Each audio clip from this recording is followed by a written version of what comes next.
data dari BI itu menyampaikan bahwa daerah itu ada di bank sebanyak 233 triliun sebagaimana sebelah kiri Bapak.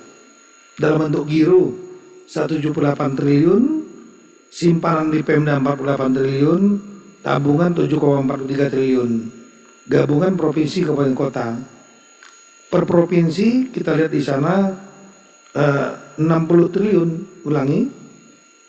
Ya, 60 triliun itu ada di provinsi. Kalau melihat dari data dari BI ini, Pak.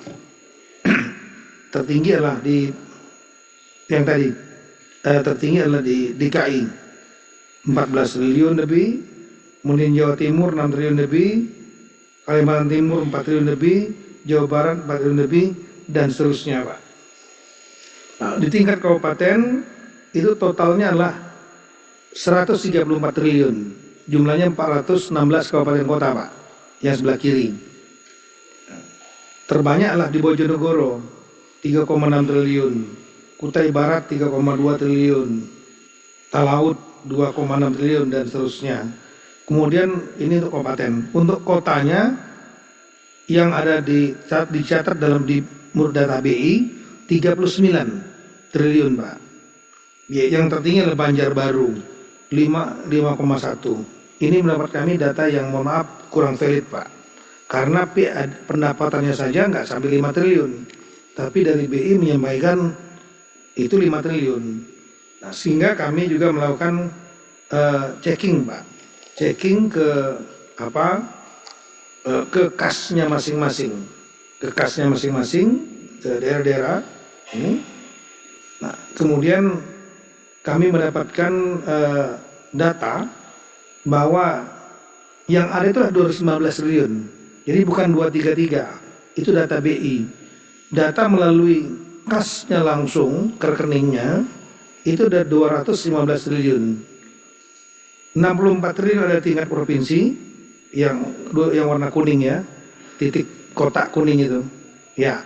Kemudian yang di provinsi itu total semuanya ada di 64 triliun. Kabupaten 119 triliun dan kemudian kota ada 30 triliun. Nah, yang di tingkat provinsi memang yang terbesar lah di rekening kasnya di DKI Pak, 19 triliun lebih Pak. Diikuti Jawa Timur 5 triliun lebih, Kalsel 5 triliun lebih, Kalimantan Timur 4 triliun lebih, Jawa Barat 2, Sumatera 2, dan seterusnya Pak. Nah, kemudian untuk di tingkat kabupaten kota terbesar lah Kabupaten Bojonegoro tadi, pendapatan tinggi belanjanya rendah. Ini Pak Bupati perlu duduk bersama dengan berikan penghargaan kepada Kadispenda, tapi OPD-nya di koordinasinya perlu duduk bersama nih, yang kenceng mana, yang lemot yang mana. Ini totalnya adalah seperti yang saya sampaikan tadi, lebih kurang 113 triliun Pak. Itu di 419 kabupaten kota. Kemudian kabupaten. Kemudian untuk yang di tingkat kota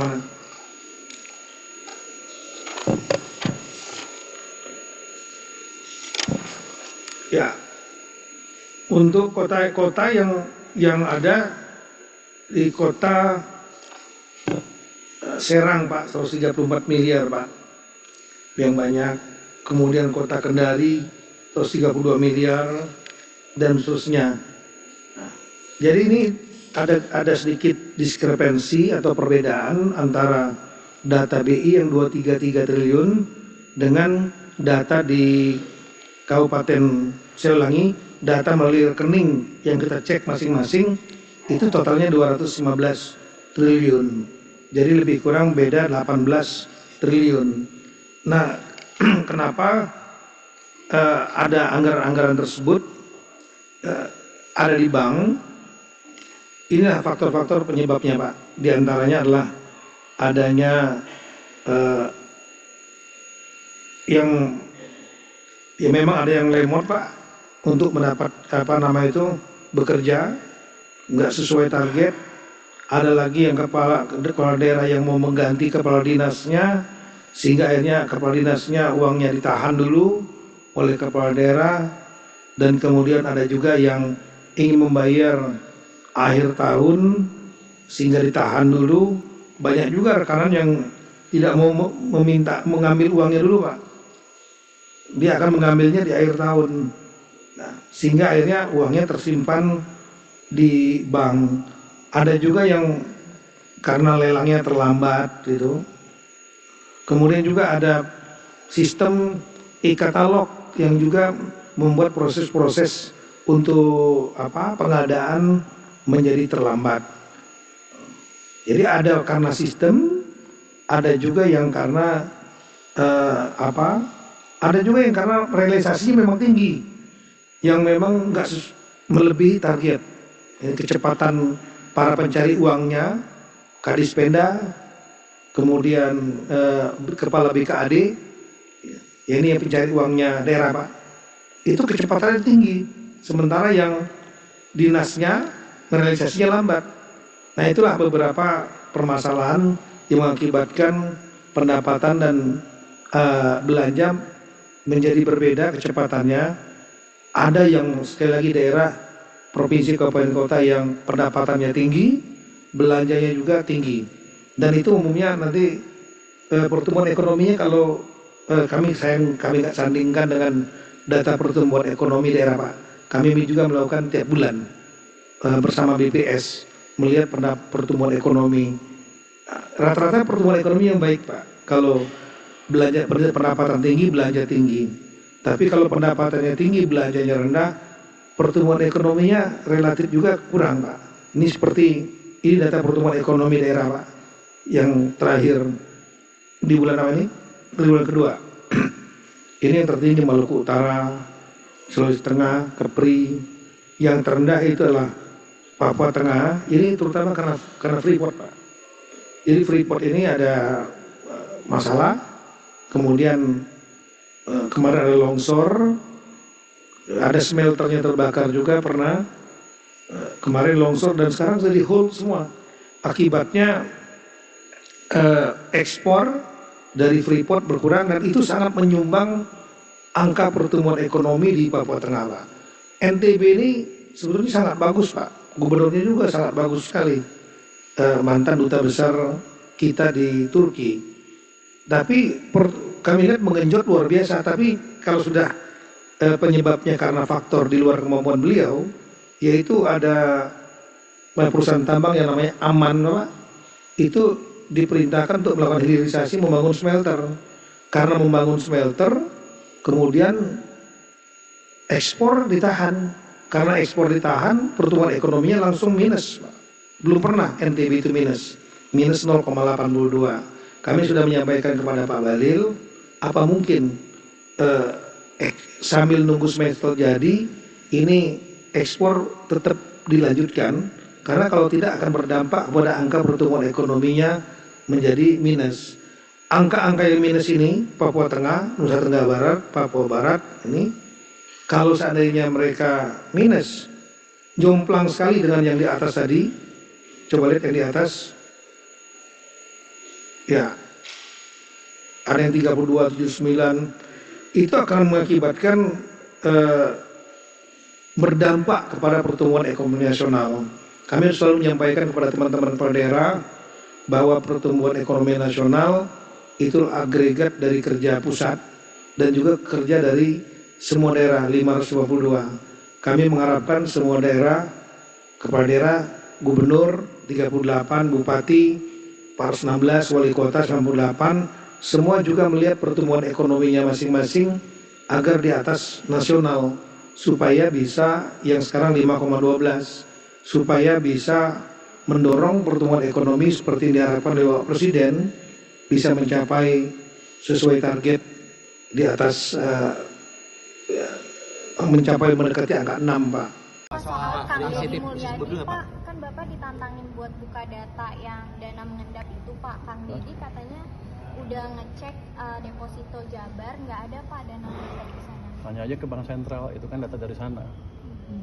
Harusnya dia cari, kemungkinan bisa anak buahnya juga ngibulin dia. Kalau itu kan dari laporan perbankan kan, data Pemda sekian, sekian, dan sekian. Sepertinya data saya sama dengan data Pak Tito waktu saya ke Pak Tito kemarin tuh. Kan pagi Pak Tito jelaskan kan data di perbankan ada berapa, angkanya mirip kok. Jadi Pak Dedi tahu semua bank, kan dia hanya tahu Jabar aja kan. Saya nggak pernah describe data Jabar kan. Kalau dia bisa turunkan sendiri, saya nggak tahu dari mana datanya. Dia debat sama dia sendiri. Saya nggak tahu. Jadi saya nggak pernah bilang Jabar berapa kan. Saya bilang data di perbankan sekian punya Pemda. Dan data itu dari bukan laporan apa sih? Sistem Keuangan Bank Sentral. Dia ada, saya lupa namanya. BI apa sih? Di situ ada tuh, ada flagnya. Punya Pemda sekian, punya pemerintah pusat sekian. Even punya pemerintah pusat juga orang saya masih nggak percaya segitu. Saya akan masih suruh periksa lagi itu uang apa sebetulnya.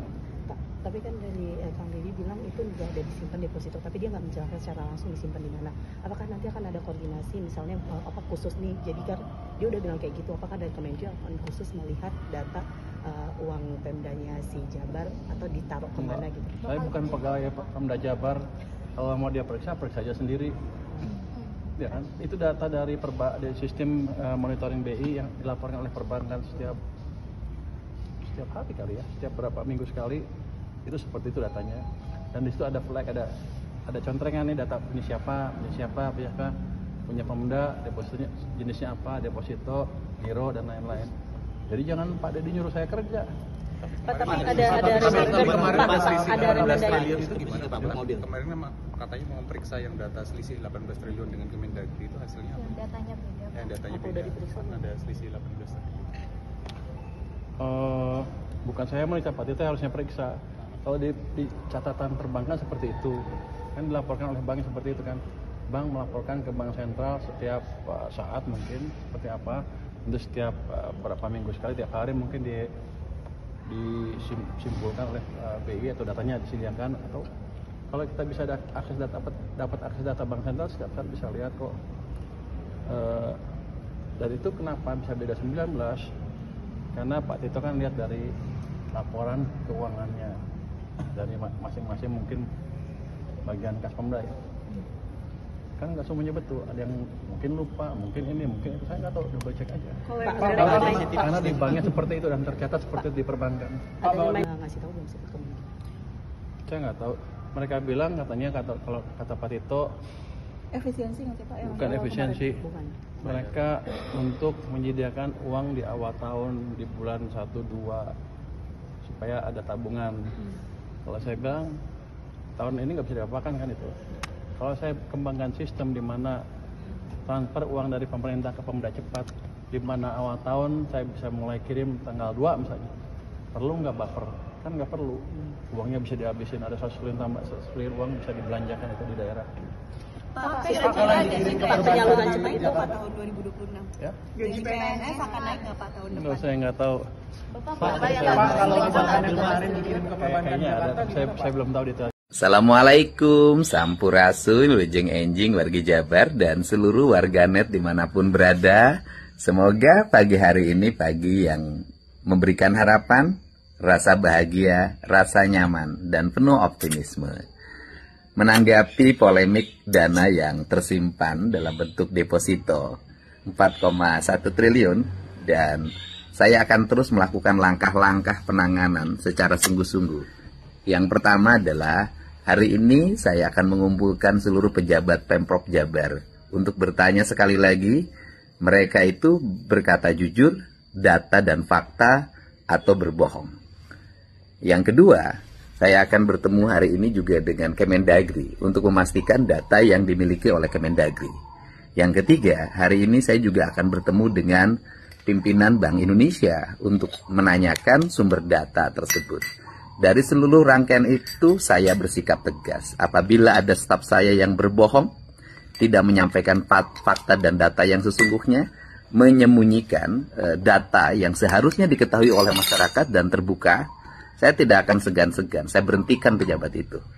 Dan ini adalah komitmen saya untuk menjaga integritas keuangan di Provinsi Jawa Barat. Mau sekdanya salah, mau kepala badan pengelola keuangannya salah, mau kepala badan pendapatan daerahnya saya salah, siapapun yang tidak memiliki integritas pasti saya berhentikan.